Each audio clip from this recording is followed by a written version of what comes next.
first question is, Carla.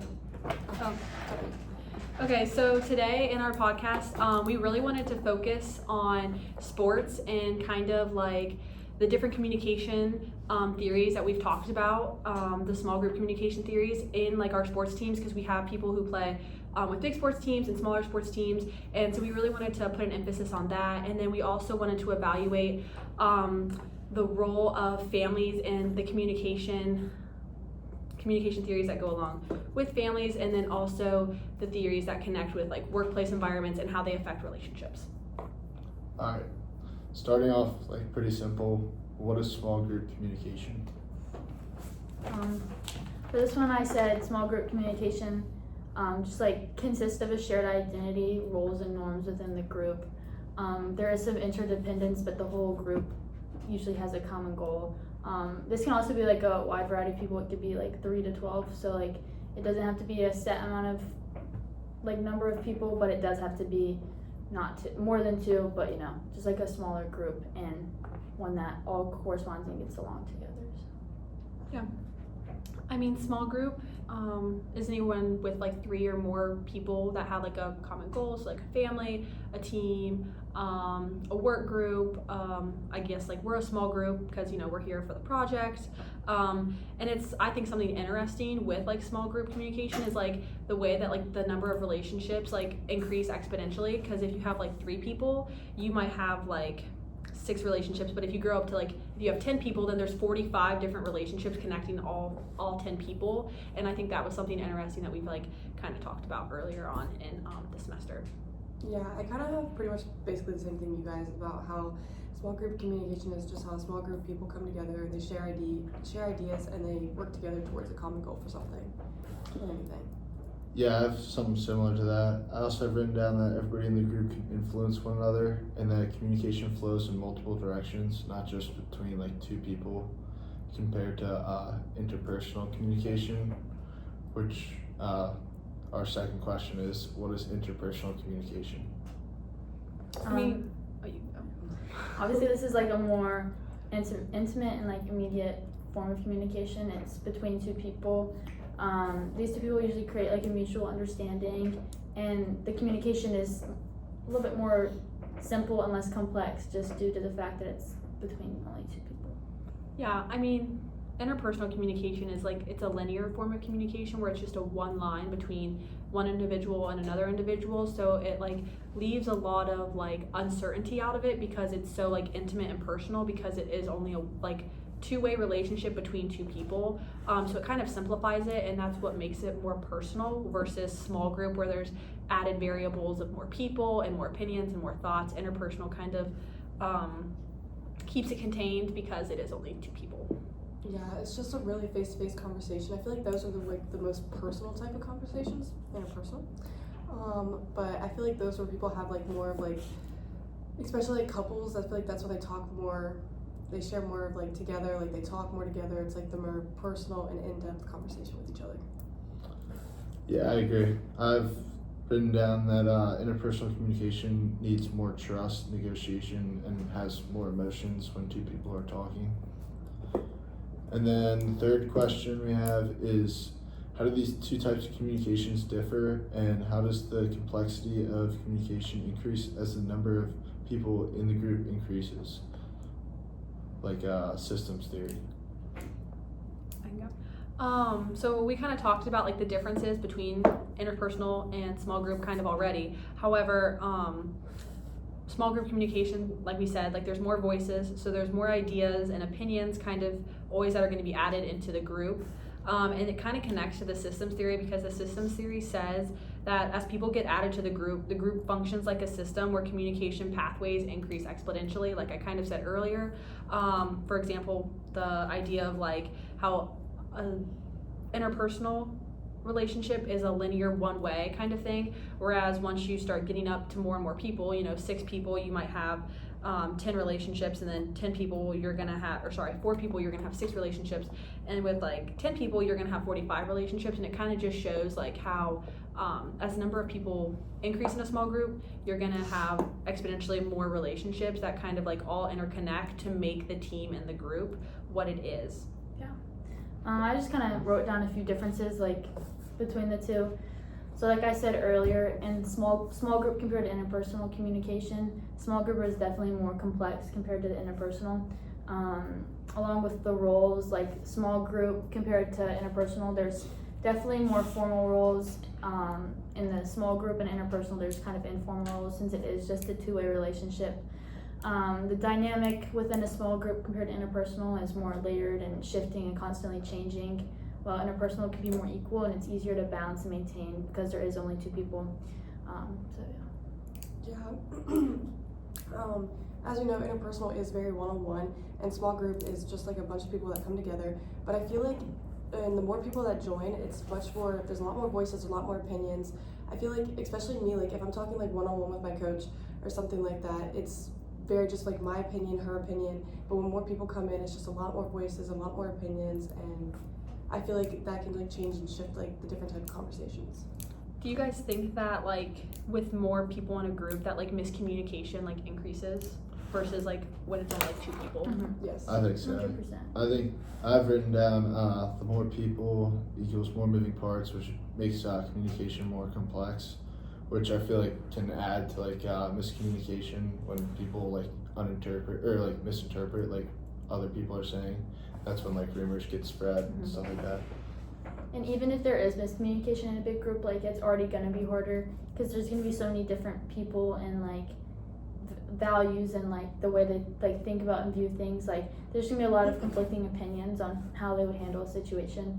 So there's gonna be miscommunication, and there's also gonna be like conflicting ideas on how they like a situation should be handled. Yeah, and I think when there is miscommunication, like in a bigger group, like individuals are more prone to like kind of take it differently, and they're gonna interpret like that miscommunication differently, and it's gonna be harder to kind of like fix the situation when there's a big miscommunication in like a small group of 3 or more, whereas like in a personal group where it's just 2 people, like the miscommunication I think can get fixed a lot easier and better.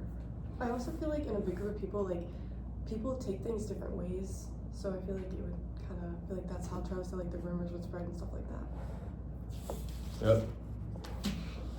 All right. The fourth question. Families as small groups. What changes when a family member moves out, and how does that affect like the family? Like one example of this was like college. Like as people go to college, like how that affects like the family at home. This is something like I have 2 older sisters, so like when the first one left, things were different. Second one left, things were different. And now like seeing my parents and hearing what they have to say after I left, like it just shows that like every single time someone was removed from like the home setting, that things really change a lot. So some of the notes I kind of made about like how things change are like the system of the family must reorganize, and like roles are gonna shift. It's just gonna become a different dynamic, like something you're used to and that has become a part of your daily routine that's like around another person is gonna change, and someone else is gonna have to fill that role. Another thing that I kind of felt like, at least for my family, is like stress could rise and like emotions could rise. Like when my first sister left, like my emotions were pretty high. Like it was like a pretty sad time, and so like I just feel like it changes that dynamic and like the emotions of the family until you adapt to it and get used to the change. Yeah, I mean, I think that this question kind of also goes back to like the systems theory, where like it kind of families function as like a system, and so when you do take a family member and they go away to college or they move out or whatever the case may be, I think it kind of like changes like the dynamic of a family, and like the entire system has to like adapt to like the loss essentially of that person because they're no longer like living there permanently. I think like examples that kind of like indicate these changes are like siblings, like sibling role changes, like as as like an older sibling might move out, the younger siblings might have to step up and become more responsible because their older sibling's no longer there.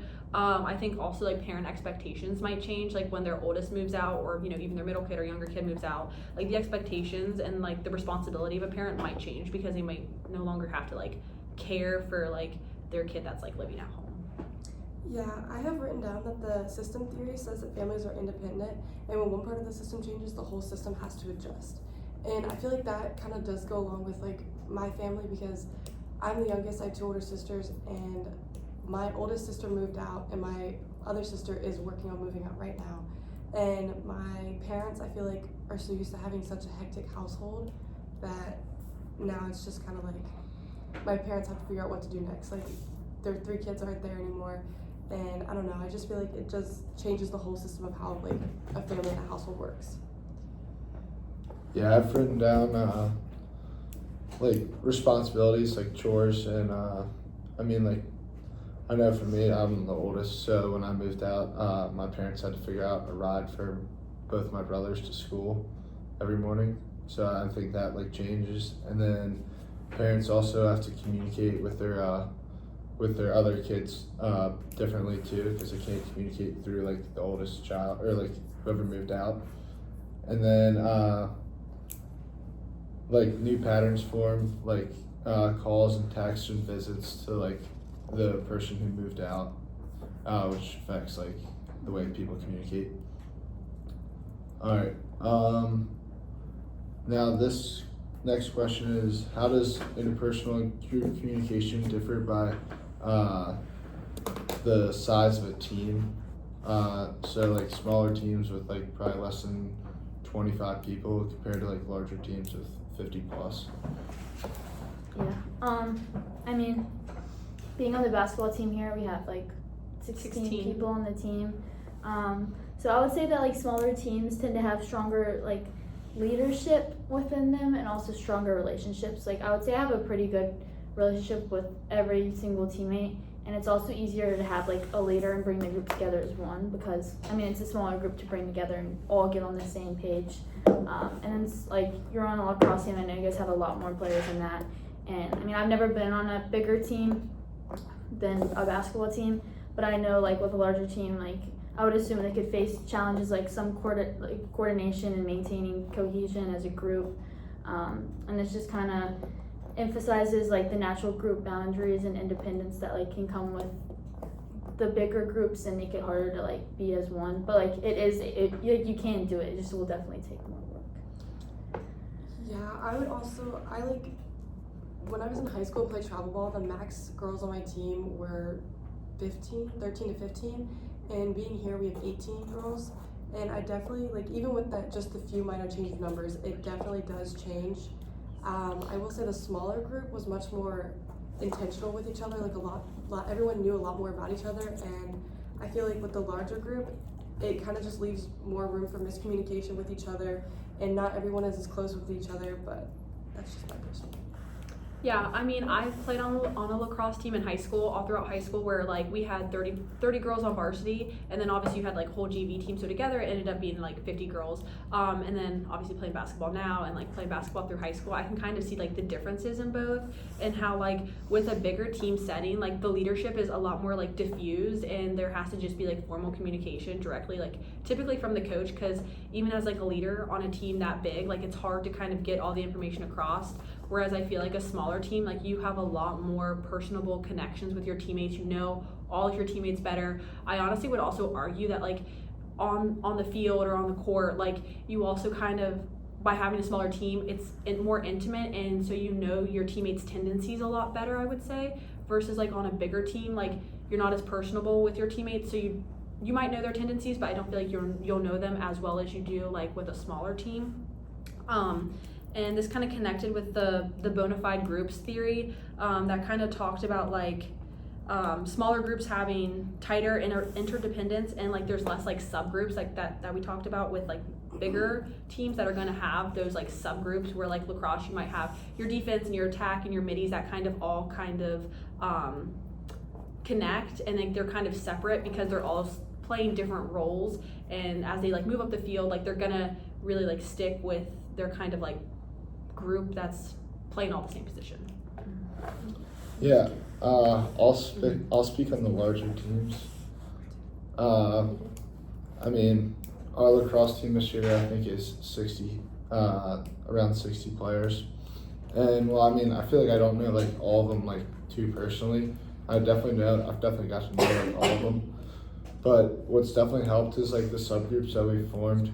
Like between like there's like multiple groups that we've formed like between like positions, and then that also changes like when we go to do like lifts, we have different groups for lifts, so we meet more people. And I also think that communication comes through, like, messages come through leaders instead of the coach. I feel like smaller teams, you have more interactions with the coach. But like larger teams, it's kind of hard for the coach to talk to each player personally. They take too long. So I feel like the coach relies more on like captains and senior players that can lead the team. And yeah. Would you say that like being a part of like such a big team, like has it been hard for you to like connect with like all your teammates and like get to know them all really well? Yeah, I mean, I feel like I definitely don't know like all of them really well, but there's definitely like a few of them who I'm closer to because of like the groups that we're in together. And then yeah, I mean, also like we try to like always have like lunch together. So we lunch or every meal we have together. So we like meet more people. We try to like sit with like different like position groups at lunch and dinner, so we can meet more people on the team. Yeah. Okay, you go ahead. One thing I will say with my sport, like, the smaller the group, like the smaller the team, it is much easier, especially I'm a middle and I have to have a really good setter hitting connection with my setter. And on the team we have 3 different setters, and it takes a lot, like that's a lot of setters for normally for a team, and it's hard to build that connection with each and every single one of them. But the smaller the team and the less setters, it's much easier to build that connection. And with the bigger team, you have to talk a lot more just to be able to hit the ball. It's very much a team sport, and communication is the longest way you can go with that. Yeah, I mean, I think for us in basketball, like being a guard and then Liz is a post, like I think it's important like for me to like know like her tendencies and like know like where she wants the ball, like when she's posting up, does she want a high pass, does she want a low pass, know like, you know, she wants to drop middle for like a hook shot kind of thing. And I think it's also important like she knows like my tendencies where like I need to like find the gaps on the court and be able to like communicate while we're playing so she can find me on the outside like perimeter. Yeah, definitely. Yeah, I'll also say at that bigger teams, I feel like you can have more like inter team like scrimmages and like competitions, which can add to like the team's like I guess drive to win, because not only do you want to beat like your opponent, but you also want to beat like, if I'm on the offense, you also want to beat the defense. Like every practice, it's kind of like, I don't know. Yeah, like we've already had a few injuries this season, which has like kind of shaped how we usually do practice. And it's kind of shaped like the teams you're within, like the teams you're in that play against each other in practice, and that's just solely due to numbers. So I feel like on a bigger team, like he said, it would be easier to get exposure to different competition and like different people to play against, which can like honestly help prepare you better. Like we even have to bring in practice players sometimes just to have enough to switch up groups. So it definitely is, there's perks to both, but yeah. Should go with that. Yeah. So circling back to families, we kind of also wanted to touch on entrance stories because we did make an emphasis on that earlier in the semester, and we wanted to talk about, are there entrance stories for family history and lineage, families you marry into, or like step and have kids? Because obviously we talked about entrance stories in the sense of like adoption, but I kind of wanted to like talk as a group and like see what you guys think about like entrance stories for like when you're like marrying into a family, but if you have like step or half kids, and then like family history and like lineage. I mean, I feel like there's always going to be entrance stories no matter what. If we're talking about it in terms of adoption and like them having entrance stories, like then of course if you're marrying into a family or you're a step or half kid, like you're gonna have entrance stories as well. I feel like you're becoming part of the family no matter how you're getting there, and so the fact that you want them to learn your family history and learn your family lineage is very important. Like they're a part of the family and they need to know the family history and just like, you know, be a part of the group. So I think it definitely is something that should be given to the people in the family, and that is very needed, I think. I mean, I kind of think that like entrance stories, like whether or not it's like in the sense of like an individual like, you know, becoming like a second mom kind of thing with like having a half kid or like a stepchild, or whether it's like your family you're married into. I think they're important because they build connection, and they make an individual feel a part of the group when they hear a story about like how they came to be a part of that group. So I think with like when you're married into a family, like some of those like key highlights is like when you go to meet your partner's family and like your spouse's like family, and like you become integrated and part of like their family like traditions and like their holidays, and you get to like be a part of that. I feel like that can make an individual feel kind of like their like entrance story, and they feel a part and included in a group. In the sense of like half kids or like step kids, I think it's really important, even more so because you want that child to feel a part of your family and a part of like this blended group of people. Yeah, I like what Liz said about like it doesn't matter how they got into the family, they are in the family no matter what.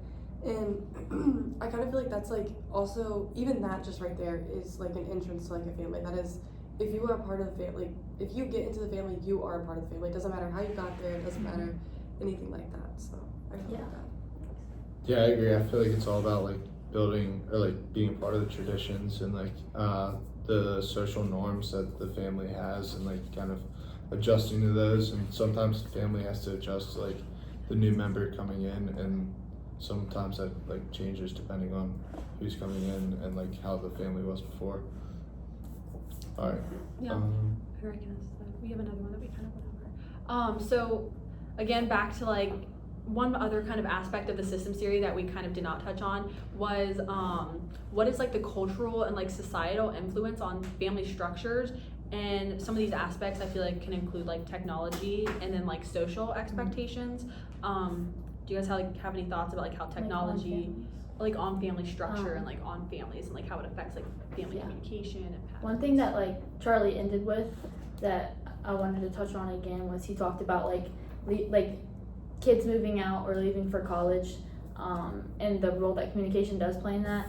Like every day I call my mom and I call my dad separately, and I also call my grandpa. Like when I was at home, like I never did that unless like I was out and needed my mom for something. Like I genuinely just called them like to catch up, and it's been something that like has been very beneficial for my family. Like we've been able to stay in touch so much better because I do have like the ability to call them every day and catch up. So I feel like that's another way we use, like technology is a form of communication that we use to compensate for the fact that you are gone from home. So I think that technology, like in that sense, can play a positive role on the family dynamic. Yeah, I think kind of going off that, like all of us are in college now, and I think like the role of technology makes it so much easier for us to stay connected with our families, like while living away from home, than it would have been 20 plus years ago, because we have FaceTime, we have text, we have social media like Instagram and TikTok and Facebook, where like you can post pictures and like your family can like see what you're doing, and like I think it just helps you like stay up to date and stay connected with your family.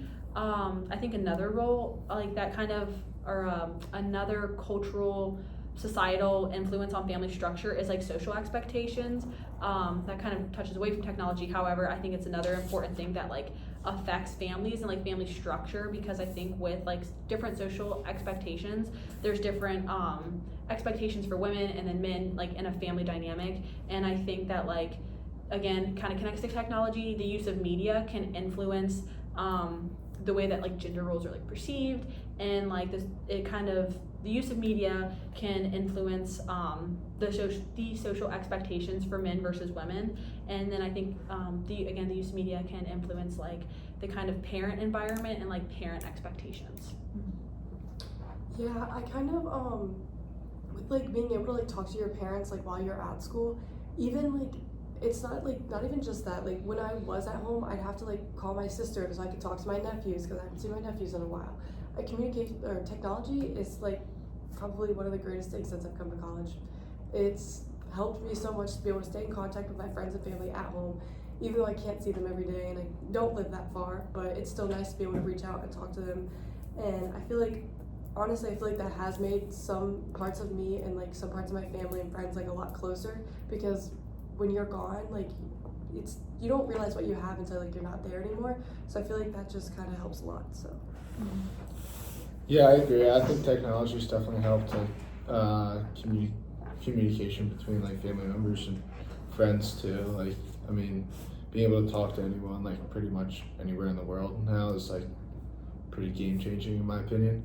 But I also think like kind of old school, like sending a letter is also like pretty important, like because you can't talk to anybody like actually face to face, like you can FaceTime them, but like seeing someone's like written words, I feel like is pretty meaningful in communication. Yeah, I agree with that. Like, we had it was for Macon Day. We had a fundraiser for our team, and the people that like we were reaching out to ask for like donations from them, we wrote handwritten letters instead of like sending a text or an email. And like I wrote a handwritten letter to my mom, and like it was weird like writing it because I was like I literally just talked to her on the phone. I talked to her every day. But like when she got it, and when other people like I sent one to got it, they like said how nice it was to get a handwritten letter from me, and like they said a different form of communication. So I think they can all play a role for sure. I think our next question. I think it was this one, Yes. So, again, we're going back to teams now, and the kind of question is there more or less strong leadership and communication with a smaller team versus a larger team? And this, we're kind of circling back to the bona fide group theory. I would say that I think smaller team, like leadership and communication is kind of the common thing we've been talking about is going to be more intimate in the sense that the relationships on our team, and I'm sure on Carly's team as well, are more personable. So you already know your teammates kind of better and overall. So I think the leadership is going to be, in a way, easier to achieve because for our team, for example, the 16 of us got to pick our captains and vote them, and we gave reasons why we voted them. And I think we were able to like sufficiently like say why we wanted the captains we wanted because we know our teammates well now and we've spent months with them, and there's only 16 of us, so we have more personable relationships. So I think we can say with better judgment who we think were the better captains. I think that like there's just tighter overall connections. And then larger teams, obviously, I think Charlie could talk about this more. However, like larger teams, like there's going to be more like subgroups, and there's going to be harder communication because there's so many more people and so many more opinions. And obviously, like off the field or the court, people are going to have things to say and whatnot. Versus, I think a smaller team, I think it'll be more condensed in a way. Yeah, I mean, I think it's definitely harder to achieve like good leadership on a bigger team because you have to communicate with more people. It's just kind of how it works. And then, but I do think like leadership on a large team is like pretty important because that's like what's the glue that brings like all the people on the team together. Compared to like a smaller team where maybe you have your coach is more influential. Compared to like the coach, I know on the lacrosse team, like the coach tells the captains what the team needs to hear. Like we rarely hear messages like straight from the coach unless he's talking to us like one-on-one. Like we don't get any text messages from him. He tells the captains what to say, and then we have to like do what they say. I feel like it's a little bit different with like smaller teams where like the coach can just talk to everybody on the team and they know what he or she is saying. Yeah, I feel like with our size team, our team, we definitely have a lot of one-on-one with our coach, a lot during the season, and I think that I like that, but I feel like I like that y'all like get to put an opinion on like who y'all's captain and leaders are. I mean, I do agree with who our captains are, but I do like that you guys can do that and have like share your own opinion about that. But I feel like through leaders on like a smaller team, I feel like they can be a lot more personal with us in a way. Like they can tell us more of like not just like what they want the coaches to hear, but they can also tell us like what they want us to hear. So I kind of like that. Yeah. So kind of going off this like idea of like captains on a team, how does playing time and then seniority affect communication between two players on a team? And then following that, how might an older player with less playing time communicate with a younger player who has more playing time? And this is part of, I can't pronounce it, but Foucault's typology of power. I would definitely say that like playing time and the seniority affect communication on a team solely by like shaping the power dynamics within the team. Like an older player with less playing time might communicate differently with a younger player who does play more, and then a younger player who doesn't play a lot, like it could be more personable and like relatable there. And then a senior or like someone older on the team who does play a lot definitely has a lot of experience and can kind of take the whole group under their wing, whether they play a lot or don't play a lot, and can just teach them and speak from experience. And I would say they can speak to everyone the same if they do get a lot of playing time. So I just feel like it's a lot of role statuses, like age, playing time, and like your leadership skills and how you want to influence your teammates, and then how you want to like make sure they can interpret the message you're trying to deliver. Yeah. I think that like on a team where if you have two seniors who one senior plays the full game and the other senior doesn't play a ton of minutes, I think naturally without trying to, like the rest of the team is probably going to respect the senior who plays more minutes, because it's almost like they have more playing time, they have more experience. So I think typically without realizing it, we kind of do that on a team, unintentionally obviously sometimes. I think that influences like the role of communication in the sense of like seniority. I think like younger players, like a freshman who's playing a lot of minutes, I think the way that they're communicated to by the upperclassmen is going to be different than freshmen or sophomores who aren't playing as much, because the upperclassmen are probably going to invest more effort and communication into the freshmen and sophomores who are playing more, because they need them to understand things and like be able to pick things up better, so when they're on the court or the field they can apply what the seniors are saying. Obviously the coach wants everyone to get better, however they also want to win. So the people who are playing, they're probably going to naturally invest more communication into to help them on the field or the court for the most success. Mm-hmm. And I would say like I definitely agree with the fact that like the players who play more we kind of respect and look up to more. But that doesn't mean if you're like older and don't play a lot that like that's like your sign to just not try and be a leader. Like on our team, we have two seniors, one starts and plays a good amount, and one really doesn't play like at all. And the one who doesn't play at all was the one who took the leadership role on our team over the one who does play a lot. And that just goes to show that like, yes, we do respect them more, but like you can still have a role on the team no matter if you don't play or not. Just like it just falls back onto communication and trying to be a good leader.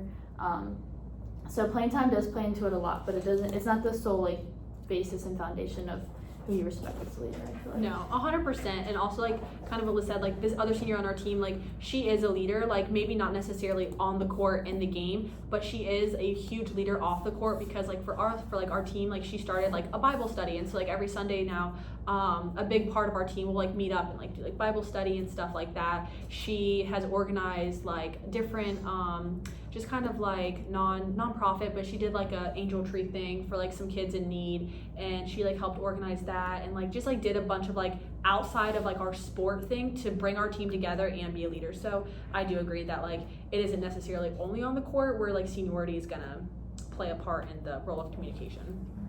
Yeah, I kind of like to turn it around a little bit. There is one of our captains is a sophomore, and she's injured. She's injured right now, but when she wasn't injured, she played all around, and she played the entire time.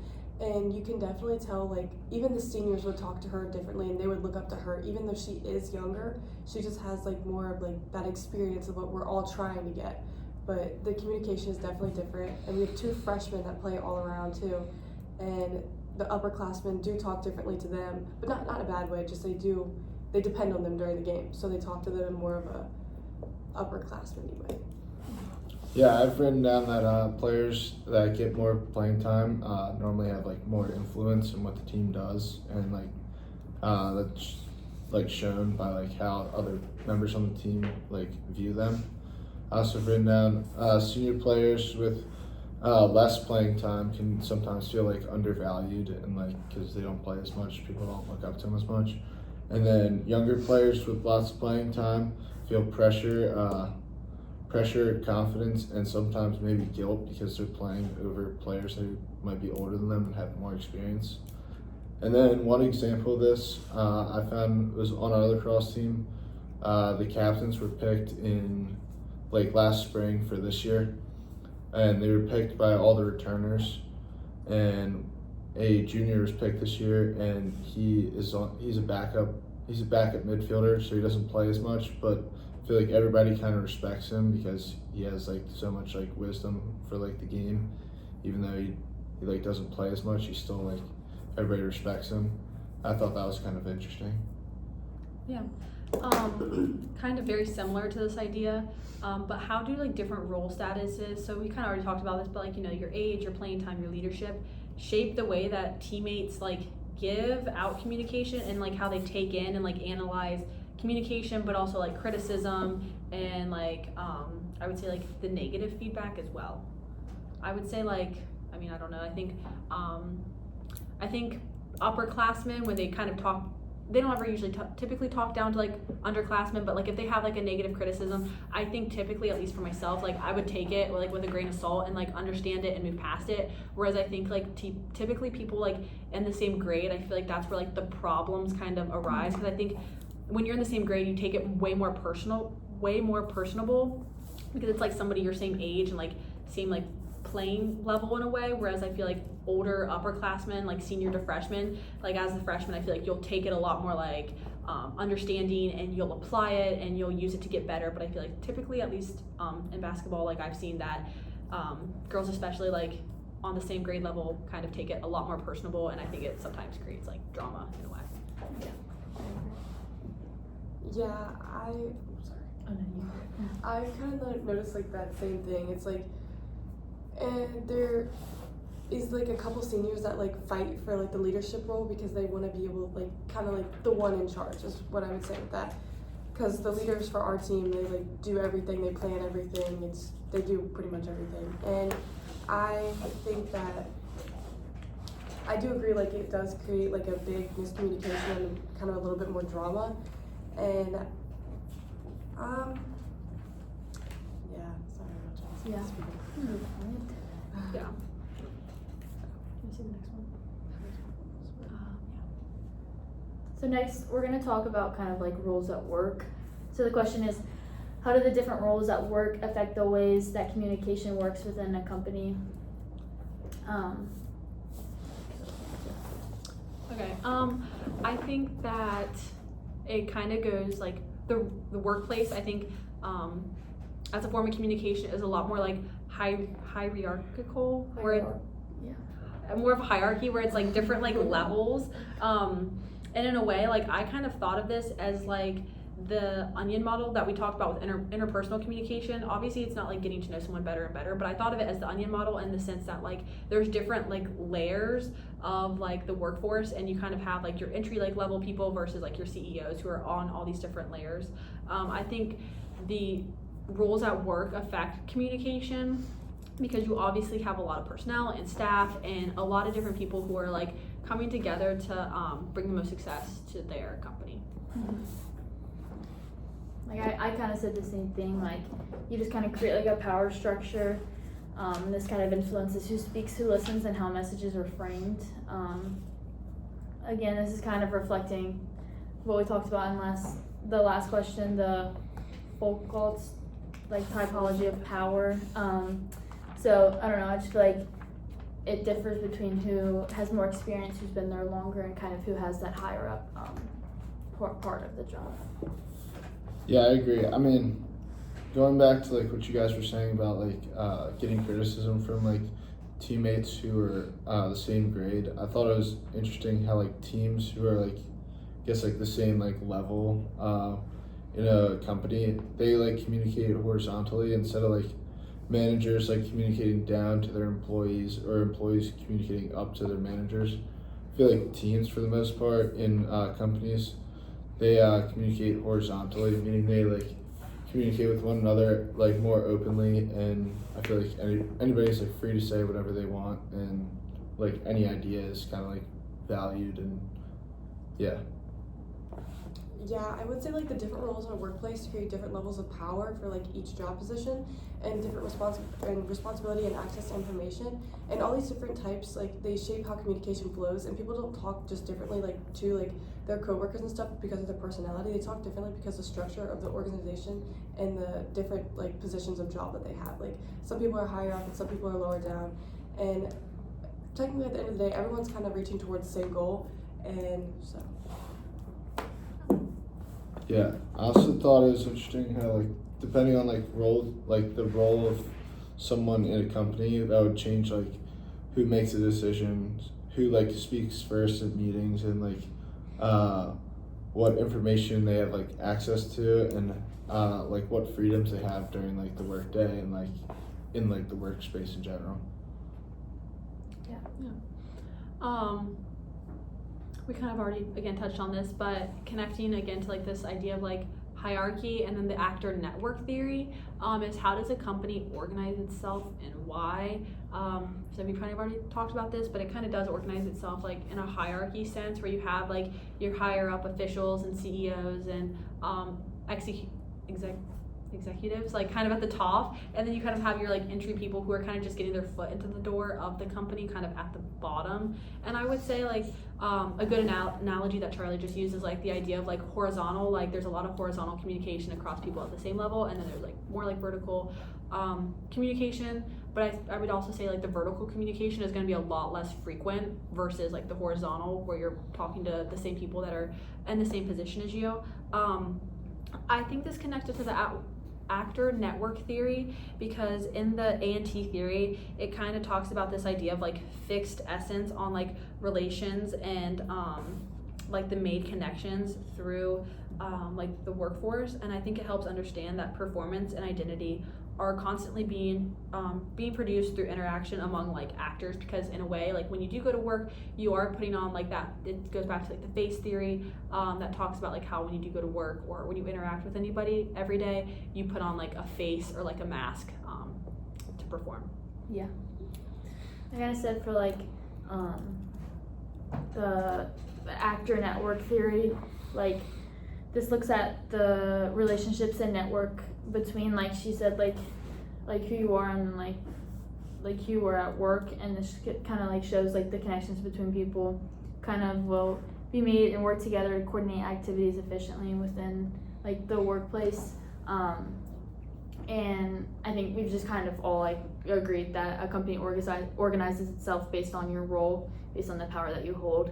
And another thing, like I know like in this day and age it's kind of crazy that we still have this problem, but like the difference between men and women in the work environment is definitely there's still a difference between the two, and men are just more respected no matter like what people want to argue, like that's just how it is. And it's definitely gotten better, but I think like having a leader that's a male compared to having a leader that's a female, like you won't get as much respect as a female in that role, and so that's just also something you have to take into consideration. Yeah, also like kind of like basing this off of like when we talked about families and stuff, like how we talked about when we went to college, like everything had to adjust, like everything at home had to adjust if something changed. I feel like that's the same thing for a workplace too, like if something changes at a workplace then the whole workplace has to adjust or like change something that they're doing or change the entire way of they were doing something. But yeah. And kind of lastly to kind of go over is like talking about communication and like kind of in connection with like talking about like vulnerability and our feelings. So we kind of asked the question of like, why do you think people struggle with communicating their feelings even with people like that they care about? I think it just comes down to like, I think personality is a big thing, like when it comes to communication and like talking about your feelings. I think some people are better at it versus other people, but I think overall like it goes back to the idea of like we put on a mask for everyone, and it's like we don't want to take that mask off and like show like our true selves and like be vulnerable and be willing to like kind of like break down our emotions and kind of like talk about what I think like you said, like it all comes down to vulnerability and being willing to put yourself out there. Like whenever someone opens up about feelings that are especially more specific to them and how like they are as a person, that can be more complex and something that some people might not understand. Like we all have different views and opinions and ways we handle things, so like there's a lot of fear of judgment when opening up about certain emotions and how you feel, and you don't want to sometimes people are scared to share their emotions because they feel like they're not valid and people won't understand them, and like it makes them feel like they don't want to create any extra problems. But like you just have to be willing to be vulnerable and know that you'll be understood, because like this is something everyone struggles with, I think. Yeah, I've written down like a few reasons why people don't communicate their feelings. Could be like because they might fear that they could be misunderstood, or like fear of rejection, or past experiences, or like just not wanting to start any drama between like two people. which could like deter them from wanting to talk. Yeah, I mean that kind of what we just talked about. I feel like connected to like the article that was written by Levinas, kind of about vulnerability and communication and feelings. Lastly, we just wanted to answer what is one communication habit that we kind of see in groups that kind of change the vibe of the conversation, good or bad. So just like a communication habit that we like noticed among our peers and whatnot. I mean, I think a good communication habit is that if you are talking in a group, like to talk about something that one everyone will know like what you're talking about, and to like try and include everyone in the conversation. Like I know we've all probably been through this before, but like when you're talking in a group and there's like 2 or 3 people who are talking about something funny that happened, no one else knows what they're talking about. Like that's not a good group dynamic. Like that's something you talk about in a separate setting from the group. So I think like a good habit that people do when they're in big groups is just kind of making the topic something that can bring the group together as one, and kind of letting everyone have the opportunity to be a like participant in the group conversation rather than like taking control of it like by one person. Yeah, just getting everyone involved in the Yeah. conversation. I think a good habit is like active listening, like listening, but like not just like listening just to listen, but like actually understanding what they're saying and like asking questions like that. I mean, I guess like make the conversation better. And like 2 habits that are like bad would be like interruptions, or like one person dominating the conversation with like everybody else just kind of like listening in but like not really participating. Yeah, I would say kind of off of that, I think one bad habit that I see like in a lot of conversation, especially in our generation, is like the lack of active listening, because I think like the role of technology and phones, I don't feel like, especially like as a age group, I just don't feel like we're really good about like actively listening and like being like a part of like the now and like involving yourself in what's going on now instead of being distracted by technology. But yeah, I think that's all we have. So Thanks for watching.